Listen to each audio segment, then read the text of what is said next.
A Bíblia está recheada de histórias de pessoas improváveis que se tornaram instrumentos poderosos e preciosos nas mãos de Deus.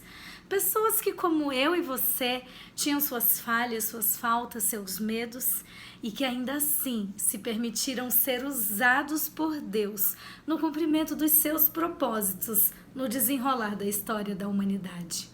E eu quero te convidar nesta semana especial da mulher para uma série de meditações sobre as preciosas mulheres que compõem a genealogia de Jesus. A primeira mulher que aparece na genealogia de Jesus em Mateus 1 é uma das mais improváveis.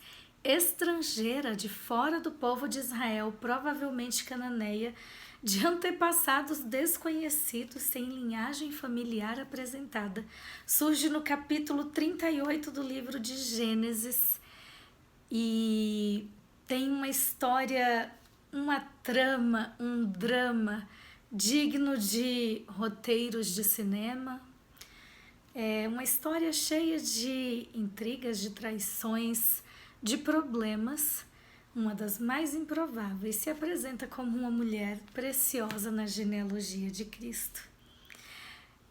Eu gosto muito de uma citação que diz que as histórias de pessoas, de homens improváveis, estão colocados nas Escrituras para que nós não percamos a nossa esperança.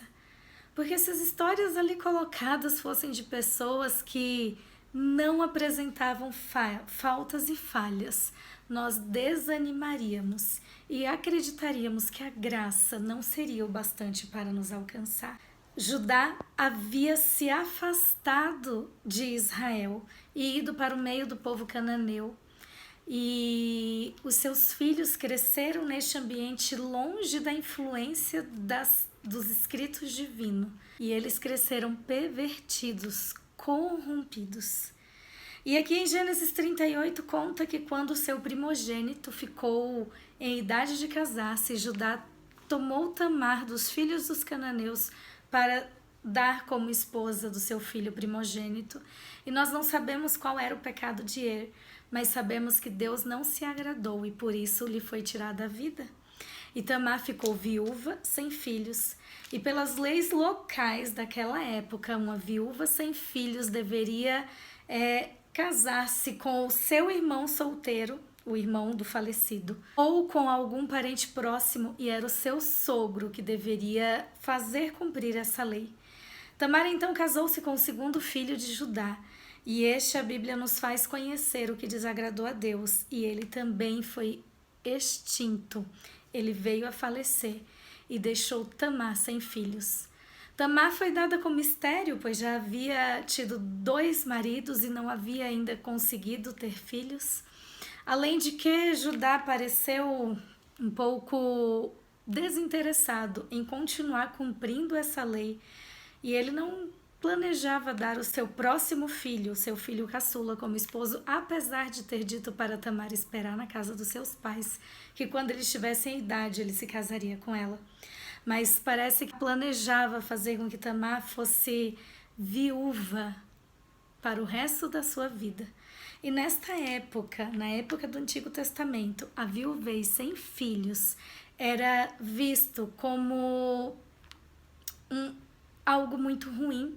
Era quase que um decreto de que a mulher deveria ficar em estado de mendicância o resto da sua vida. Tamar então aguardou o tempo que o seu sogro pediu que esperasse, mas quando ela viu que o sogro não planejava cumprir a lei, ela bolou um plano para que conseguisse dar continuidade à linhagem. Ela já deveria ter o seu lugar garantido no matriarcado daquela tribo, mas ela ainda estava esperando a boa vontade do seu sogro em cumprir a lei. Ela então fez este plano e ela engravidou do seu próprio sogro, para que assim ela pudesse garantir a continuidade da linhagem da tribo de Judá. É um drama, uma trama um pouco difícil de entender. As leis daquela época garantiam este direito para a mulher, e Tamar estava em busca do cumprimento do seu direito. Não podemos dizer que a atitude de Tamar foi correta. ela, por mais que ela tivesse boas intenções, por mais que ela estivesse buscando cumprir aquilo que era um direito seu, não podemos dizer que a atitude dela foi correta, mas o que nós sabemos é que de alguma forma a graça de Deus a alcançou. O que nós sabemos é que de alguma forma a maravilhosa graça do Senhor foi derramada sobre a sua vida. E ela teve o privilégio e teve a honra de fazer parte da galeria das improváveis, porém preciosas mulheres que compõem a genealogia de Cristo. Eu não sei o que você passa, não sei qual é o seu drama, não sei qual é a sua história, não sei se você está sofrendo abusos, traições, se está sofrendo injustiça, mas eu quero te dizer que Deus, Ele se atenta para a aflição do seu coração. Deus, Ele quer restaurar a sua história. Deus, Ele quer te tirar deste lugar, desta vida infértil, improdutiva, e te colocar como uma pessoa fértil, produtiva, capaz de deixar um legado, capaz de construir uma bela história e apta a estar na linhagem do Salvador. Eu desejo que você possa ter a sua vida e o seu coração acalentado pela graça transformadora do poder de Cristo.